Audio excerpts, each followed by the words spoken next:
वाला जो टॉपिक है वो है motion in a magnetic field. तो इस टॉपिक में क्या देखेंगे हम लोग कि अगर कोई चार्ज पार्टिकल v वेलोसिटी से q चार्ज का किसी मैग्नेटिक फील्ड में इंटर करे तो वो क्या फोर्स फील करेगा, फोर्स। और इस फोर्स की वजह से उसका पाथ कैसा होगा ये हम लोग को समझना है। ठीक है, तो कंडीशन देख लेते हैं हम लोग। पहला कंडीशन देखते हैं, जब एक positive charge magnetic field P के पैरेलल या एंटी पैरेलल इंटर करें, पहला केस। दूसरा केस क्या हो सकता है, जो चार्ज पार्टिकल है वो मैग्नेटिक फील्ड के परपेंडिकुलर इंटर करें। और तीसरा केस हो सकता है चार्ज पार्टिकल जो है वो किसी एंगल थीटा पे इंटर करें। तो इसकी वजह से हम लोग के पास तीन टोटल कंडीशन निकल करके आएंगे कि एक मैग्नेटिक फील्ड पे एक चार्ज पार्टिकल का मोशन कैसा होगा। तो पहला केस देखते हैं, F का वैल्यू कितना होगा। पहला केस, जब चार्ज जो है उसकी वेलोसिटी जो है वो मैग्नेटिक फील्ड के पैरेलल है या V पैरेलल टू P है, पहला केस। अगर पैरेलल, इसका मतलब क्या होता है कि फोर्स का फॉर्मूला क्या पढ़े थे हम लोग, फोर्स होता है Q V cross P। Force का फॉर्मूला इससे निकाल सकते हैं Q V B sine theta. Parallel वाले केस में थीटा की वैल्यू हो जाएगी 0 डिग्री, मैग्नेटिक फील्ड भी इसी डायरेक्शन पे है और जो वेलोसिटी वेक्टर है वो भी इसी डायरेक्शन पे है। तो इससे क्या कंक्लूजन निकल करके आएगा कि F इज इक्वल्स टू क्या हो जाएगा, Q V B साइन 0, इसका मतलब हो जाएगा 0। तो जो चार्ज पार्टिकल होगा वो कोई फोर्स फील नहीं करेगा। अगर कोई चार्ज पार्टिकल कोई फोर्स ना फील करे तो उसका जो मोशन होता है वो कैसा होता है, मोशन जो होगा वो यूनिफॉर्म मोशन हो जाएगा। यूनिफॉर्म मोशन का मतलब क्या है कि जिस पाथ पे चल रहा था उसी पाथ पे चलेगा बिना डायरेक्शन को चेंज किए, मतलब it will move in a straight line. तो जब एक चार्ज पार्टिकल मैग्नेटिक फील्ड के पैरेलल मूव करता है तो उसके अंदर जो फोर्स लगता है उसकी वैल्यू 0 होती है, जिसकी वजह से जो चार्ज पार्टिकल होगा वो यूनिफॉर्म मोशन करेगा और उसका पाथ कैसा रहेगा, स्ट्रेट लाइन होगा। नेक्स्ट केस देखते हैं, केस नंबर 2। जब चार्ज पार्टिकल मैग्नेटिक फील्ड के परपेंडिकुलर इंटर करेगा तो क्या होगा। तो मान लेते हैं कि हम लोग का मैग्नेटिक फील्ड क्रॉस है। क्रॉस का मतलब होता है इनवर्ड, ये मैग्नेटिक फील्ड का डायरेक्शन हो गया। अगर ये मैग्नेटिक फील्ड का डायरेक्शन है और इसमें एक चार्ज पार्टिकल इस डायरेक्शन पे इंटर कर रहा है, ये वेलोसिटी हो गई, ये मैग्नेटिक फील्ड हो गया, दोनों के बीच में एंगल कितना हो गया, 90 डिग्री। तो फोर्स का फॉर्मूला क्या होता है, फोर्स होता है Q V B साइन 90 हो जाएगा। तो ये साइन 90 की वैल्यू 1 होती है, तो फोर्स की वैल्यू हो जाएगी Q V B जो कि मैक्सिमम फोर्स है। ठीक है, ये कैसा फोर्स हो जाएगा, मैक्सिमम फोर्स होगा। अब एक बार डायरेक्शन के बारे में सोचते हैं। तो फोर्स का वेक्टर फॉर्म क्या पढ़े थे हम लोग, ये होता है Q V क्रॉस P। जब इसको चेंज करेंगे तो F इज इक्वल्स टू हो जाएगा Q V B sine theta और n कैप। ये n कैप क्या है, ये n कैप होगा नॉर्मल वेक्टर। नॉर्मल वेक्टर क्या होता है, ऐसा वेक्टर जो F और V और B के परपेंडिकुलर हो। ये F का डायरेक्शन में से क्या होगा, V और B के परपेंडिकुलर होगा। तो इस हिसाब से क्या देखते हैं हम लोग कि जो फोर्स होगा वो परपेंडिकुलर होगा V के और फोर्स जो होगा परपेंडिकुलर होगा B के। ऐसा फोर्स जो वेलोसिटी के परपेंडिकुलर होता है वो डायरेक्शन को चेंज करता है। ठीक है, कंटिन्यूसली डायरेक्शन को चेंज करता रहेगा। डायरेक्शन को चेंज करने का मतलब है कि जो पाथ हो जाएगा वो सर्कुलर हो जाएगा। ठीक है, मतलब जब भी फोर्स वेलोसिटी के परपेंडिकुलर हो तो क्या होता है, डायरेक्शन तो चेंज हो जाती है लेकिन स्पीड वही रहता है। और ऐसा मोशन कौन सा मोशन कहलाता है? ऐसा मोशन तभी पॉसिबल है जब हम लोग उस सर्कुलर मोशन अगर होगा पार्टिकल तो तभी ये मोशन पॉसिबल है, नहीं तो ये मोशन पॉसिबल ही नहीं हो पाता है। तो इससे क्या पता चलता है कि जब भी कोई चार्ज पार्टिकल मैग्नेटिक फील्ड पे इंटर करेगा तो अगर वो पैरेलल डायरेक्शन पे इंटर करेगा तो उसका पाथ स्ट्रेट लाइन होगा, और जब वो मैग्नेटिक फील्ड के परपेंडिकुलर इंटर करेगा तो उसका पाथ जो होगा वो सर्कुलर होगा। अब ये बात आता है कि अगर सर्कुलर पाथ है तो उसका पाथ जो होगा क्लॉकवाइज होगा या एंटी क्लॉकवाइज, ये सोचना है। ठीक है, तो फोर्स का फॉर्मूला क्या था? Q V cross P. इसी क्वेश्चन में अगर देखें हम लोग तो वेलोसिटी का डायरेक्शन जो है वो है प्लस आई कैप एक्स की ओर जा रहा है, देखिए। और जो मैग्नेटिक फील्ड है वो अंदर की ओर है, मतलब माइनस जेड जा रहा है, तो क्रॉस माइनस में के कैप। आई क्रॉस के क्या होता है? आई क्रॉस माइनस के अगर करेंगे तो ये हो जाएगा प्लस में जे कैप, मतलब मैग्नेटिक फील्ड जो कैसा घूम जाएगा, पॉजिटिव वाई की ओर, मतलब ऊपर की ओर फोर्स फील करेगा। अब जैसे वेलोसिटी ऊपर की ओर चला जाएगा तो यहाँ पर हो जाएगा जे कैप क्रॉस माइनस के कैप, फिर वो माइनस एक्स की ओर आ जाएगा, फिर वो वाई की ओर आ जाएगा, और जो चार्ज पार्टिकल होगा वो एंटी क्लॉकवाइज घूमने लगेगा।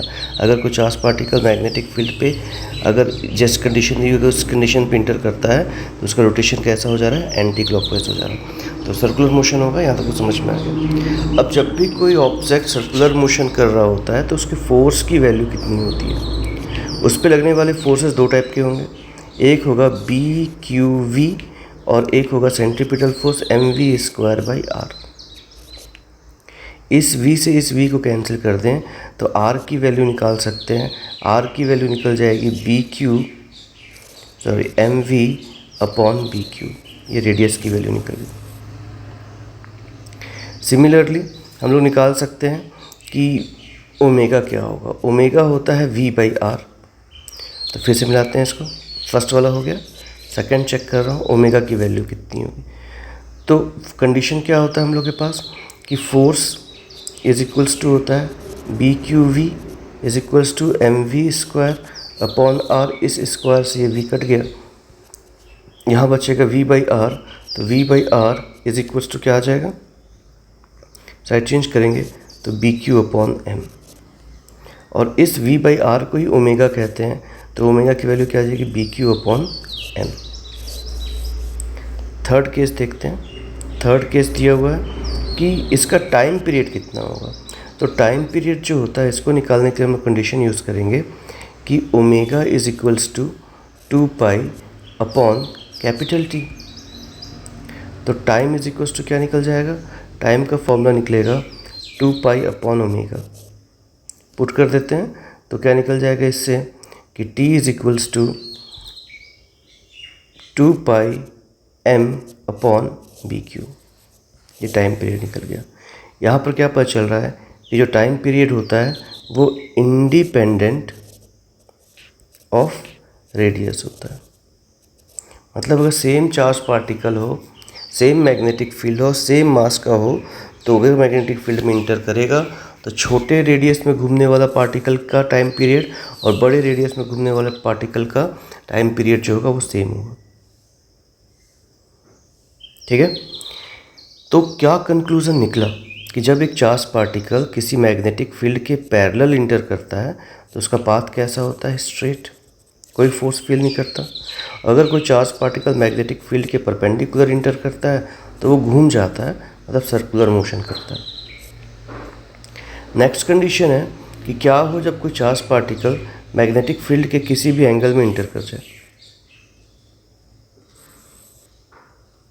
ये 3 एक्सिस हो गए।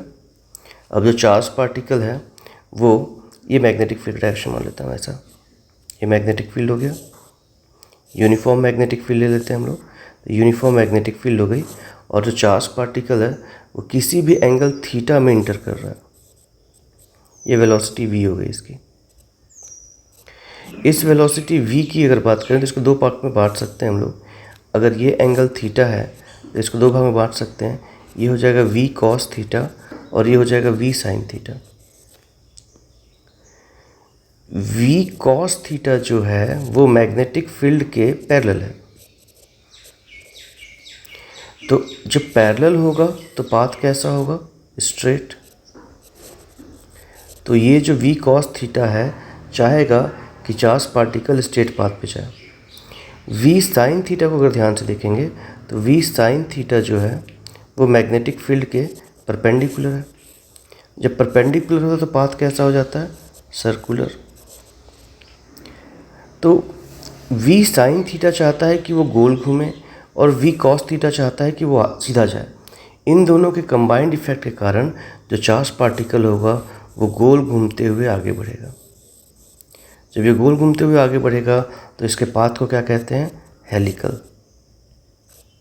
तो क्या समझ में आ रहा है इससे कि अगर चार्ज पार्टिकल मैग्नेटिक फील्ड के पैरेलल हो तो पाथ होगा स्ट्रेट लाइन, अगर मैग्नेटिक फील्ड के परपेंडिकुलर हो तो पाथ होगा सर्कुलर, और मैग्नेटिक फील्ड के किसी भी एंगल थीटा पे हो तो पाथ हो जाएगा हेलिकल।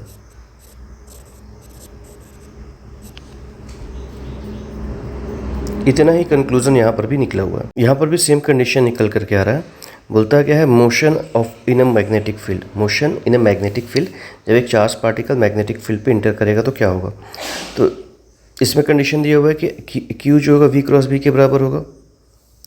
ठीक है, तो circular motion perpendicular to magnetic field हो जाएगा। The particle will describe a circular path in perpendicular to each other. ये ऐसा सर्कुलर मोशन करेगा। ठीक है, फोर्स का डायरेक्शन यहाँ पर चेंज हो रहा होगा। और अगर मान लेते हैं कि वो किसी और एंगल थीटा पे इंटर करेगा तो उसका पाथ कैसा हो जाएगा? हेलिकल हो जाएगा। अगर पाथ सर्कुलर या हेलिकल है तो उसका रेडियस कितना होगा? mv/qb, ये भी देख चुके हैं। और ओमेगा की वैल्यू कितनी हुई? qb/m। ये जो डिस्टेंस होता है यहाँ से लेकर के यहाँ तक के डिस्टेंस को पिच कहते हैं। पिच की वैल्यू कितनी होगी? वो डिस्टेंस है लीनियर की वजह से, तो ये होगा vt, velocity into time. Time का डेरिवेशन ऊपर में कर चुके थे, और जो वो कितना होता है? 2πm/qb। अब ये जो वेलोसिटी है वो है आगे बढ़ने की वेलोसिटी, यानी कि v cos थीटा। तो इसकी वैल्यू एक्चुअली क्या निकलेगी कि जो p लिखा हुआ है, p पिच इक्वल्स टू क्या होगा?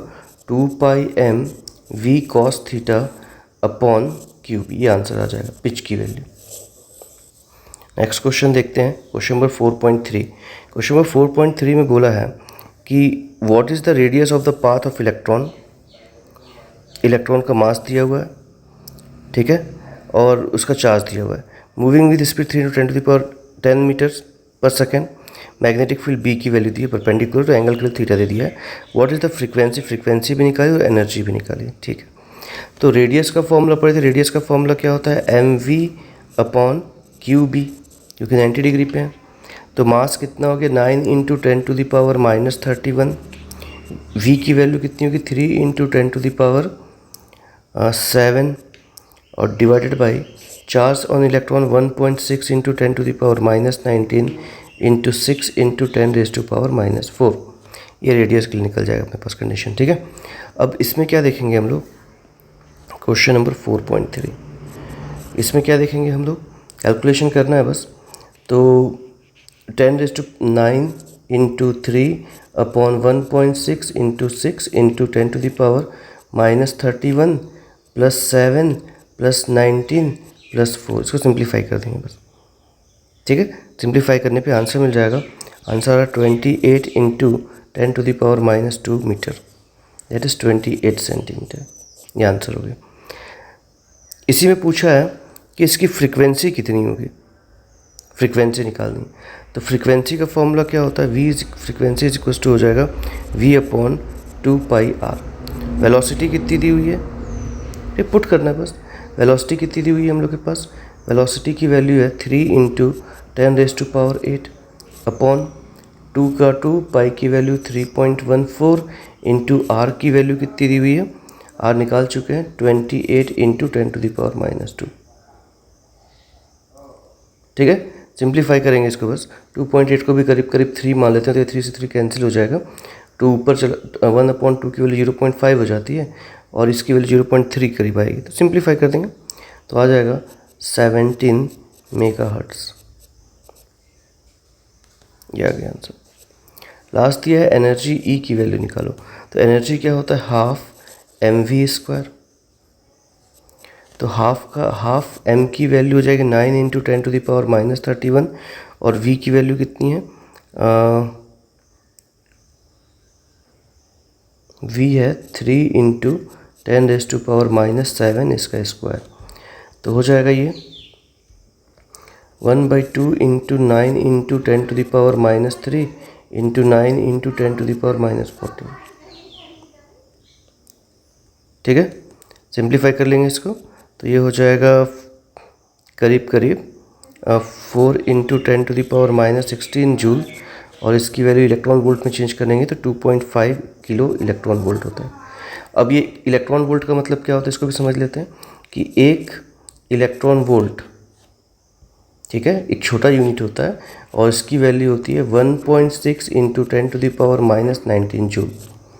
अब इसको जूल को इसमें बदलना है तो इसका साइड चेंज कर देंगे, तो जो भी मतलब इलेक्ट्रॉन वोल्ट में बदलना है तो एनर्जी को जब 1.6 × 10⁻19 से मल्टीप्लाई कर देते, डिवाइड कर देते हैं तो ये इलेक्ट्रॉन वोल्ट में बदल जाता है। इलेक्ट्रॉन वोल्ट में बदलने के लिए कितना से डिवाइड करना पड़ेगा, 1.6 × 10⁻19 से डिवाइड कर।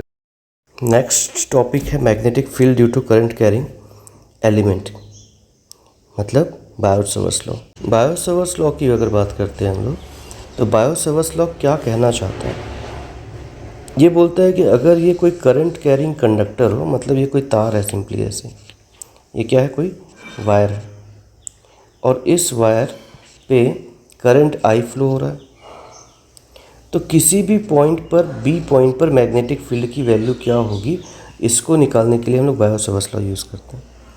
ठीक है, मतलब बायो-सवर्स लॉ बेसिकली क्या बताता है कि magnetic field due to a current carrying conductor, मतलब अगर मेरे पास एक तार हो, उस तार की कुछ दूरी पर जाऊं तो उस पॉइंट पर मैग्नेटिक फील्ड की वैल्यू कितनी होगी, इसकी वैल्यू निकालने का काम बायो-सवर्स लॉ बताता है।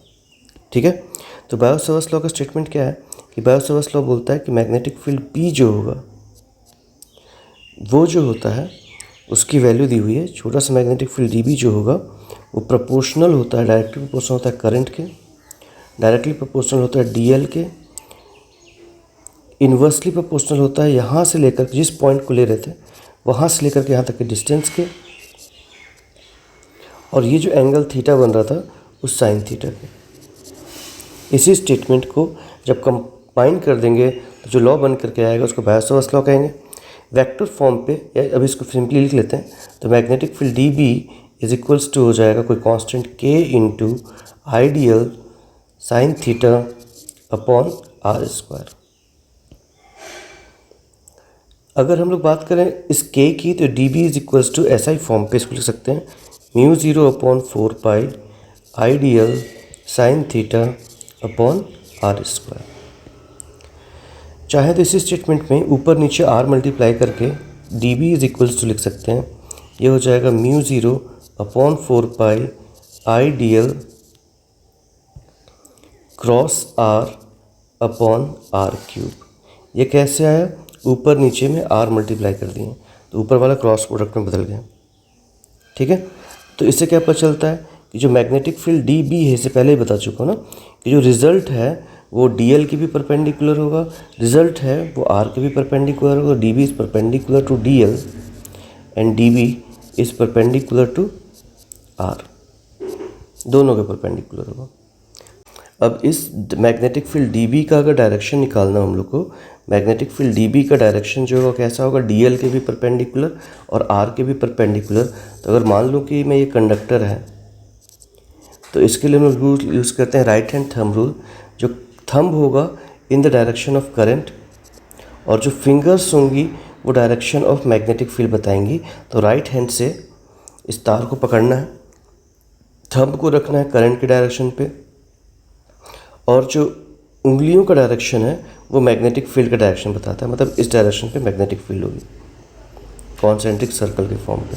ऐसा कई ऐसे कॉन्सेंट्रिक सर्कल बनेंगे जिनका जो सेंटर होगा वो तार होगा और ये उसका R होगा। इस फॉर्मूले को यूज़ करके हम लोग क्या निकाल सकते हैं, मैग्नेटिक फील्ड निकाल सकते हैं। ये ऊपर वाला हो गया उसका स्केलर फॉर्म और ये नीचे वाला हो गया उसी का वेक्टर फॉर्म। इसको देख सकते हैं, यहाँ पर उसी चीज़ को समझा दिया है कि मैग्नेटिक फील्ड dB जो होगा वो I DL sine theta by R square होता है, ठीक है। और इसमें बचा रहा है dB को मैग्नीट्यूड निकालेंगे तो I DL sine theta by R square, और जो k है उसकी वैल्यू होती है म्यू 0.4 पाई। और जब k की वैल्यू निकालते हैं तो कितना निकलता है, 10⁻⁻7 निकलता है, ठीक। तो k की जो वैल्यू थी इस केस में कितना निकलता है, 10⁻⁻7। दो कांस्टेंट निकल करके आए, एक था म्यू की वैल्यू जो थी वो 8.85 इंटू 10⁻12 थी यहाँ पर, और जो उससे निकलता था कांस्टेंट k उसकी वैल्यू थी 9⁻9। इसमें क्या निकलता है, मैग्नेटिक फोर्स वाले पे इस पूरे कांस्टेंट k की वैल्यू जो होती है वो थी 10⁻⁻7।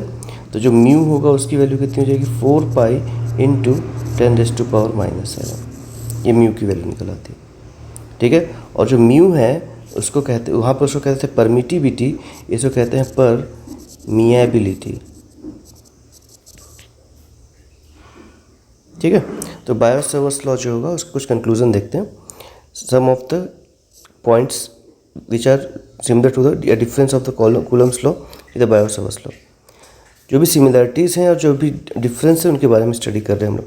तो पहला बोलता है दोनों लॉन्ग रेंज है, समझ में आता है, आर पे डिपेंड करता है, आर की वैल्यू कितनी हो सकती है, जितनी चाहे उतना हो सकता है, मतलब जितना लार्ज उतना समझ सकता है। Both depend on inversely on R square. दोनों फॉर्मूले को अगर देखेंगे तो पहला फॉर्मूला क्या होता है, बायो-सैवर्ट्स लॉ। एफ का फॉर्मूला क्या निकलता है, मैग्नेटिक फील्ड dB का फॉर्मूला निकलता है mu 0/4 pi I DL sine theta upon R square, और वहाँ पर E का फॉर्मूला निकलता था 1/4 pi epsilon 0 Q upon R square. तो दोनों के दोनों आर स्क्वायर पे डिपेंड करते हैं, ठीक है। कूलम्स लॉ बोल रहा है तो कूलम्स लॉ में तो फोर्स निकालेंगे Q1 Q2 upon R square, ठीक है। तो बोलता है both are long range, R की वैल्यू कितनी भी ली जा सकती है, both depends inversely on the R square, ये भी हो गया, ठीक है। द प्रिंसिपल ऑफ सुपरपोजिशन दोनों में अप्लाई किया जा सकता है, ठीक है, just like electrostatic field linear with the source charge. फिर बोलता है electric field is produce by scalar source. Electric field किससे प्रोड्यूस हो रहा है, चार्ज से प्रोड्यूस हो रहा है, namely electric charge. Magnetic field by is produced by vector source. इसमें करंट कैरिंग कंडक्टर को एक वेक्टर सोर्स मान सकते हैं, आइडियल मान ले रहे हैं, ठीक है। तो इलेक्ट्रोस्टैटिक फील्ड जो होगा वो स्केलर सोर्स से प्रोड्यूस होगा, और जो इलेक्ट्रिक मैग्नेटिक फील्ड जो होता है वो वेक्टर सोर्स से प्रोड्यूस होता है। Electrostatic field is along the direction of vector. Electric field की अगर बात करेंगे तो इलेक्ट्रिक फील्ड और फोर्स का डायरेक्शन सेम होता है। मैग्नेटिक फील्ड की अगर बात करेंगे तो मैग्नेटिक फील्ड का डायरेक्शन वेक्टर के हमेशा क्या होता है, परपेंडिकुलर होता है। There is an angle dependence of Biot Savart's law. Angle dependence मतलब थीटा पे डिपेंड करता है, जबकि इसमें से कोई थीटा का डिपेंडेंस नहीं होता, ठीक है, which is not present electrostatic case. The magnetic field at any point in direction of DL is 0। ये जब थीटा की वैल्यू 0 हो जाएगी तो मैग्नेटिक फील्ड कितना हो जाएगा, 0। मतलब जब कोई चार्ज पार्टिकल को उसी के डायरेक्शन पे लेंगे तो टोटल नेट मैग्नेटिक फील्ड की वैल्यू कितनी हो जाती है, 0 हो जाती है, ठीक है। There is interesting relation between epsilon 0 and mu 0। Mu 0 epsilon 0 के बीच में रिलेशन दिया हुआ है। तो एप्सिलॉन 0 इंटू म्यू 0 की वैल्यू निकाला, इसको ऐसा भी लिख सकते हैं। अब इसकी वैल्यू होती है 1/9 × 10⁻9 और इसकी 10⁻⁻7। इसको लिख सकते हैं 3 × 10⁻8 का होल स्क्वायर, यानी कि 1/c², दोनों को सॉल्व करने पर, ठीक है। तो हम लोग क्या कह सकते हैं कि एप्सिलॉन 0 म्यू 0 की जो वैल्यू होती है 1/c² के बराबर है, ठीक है। पॉइंट नंबर 4 यही बताता है, ये दोनों की वैल्यू कितनी होगी, एप्सिलॉन 0 म्यू 0 की वैल्यू क्या हो जाएगी, 1/c² के प्रोपोर्शनल होगी या इक्वल होगी। तो कभी कभार किसी अच्छे एग्जाम में बैठेंगे तो पूछता है एप्सिलॉन 0 म्यू 0 का यूनिट बताओ, तो इसका यूनिट क्या होगा, 1/मीटर/सेकेंड²। इसको उल्टा ले जाएंगे तो ये हो जाएगा सेकेंड²/मीटर²। अब बायो-सैवर्ट्स लॉ के कुछ एप्लीकेशन देखते हैं हम लोग कि बायो-सैवर्ट्स लॉ का क्या एप्लीकेशन निकाला जा सकता है, उसको कहाँ कहाँ यूज़ कर सकते हैं। तो एप्लीकेशन में एप्लीकेशन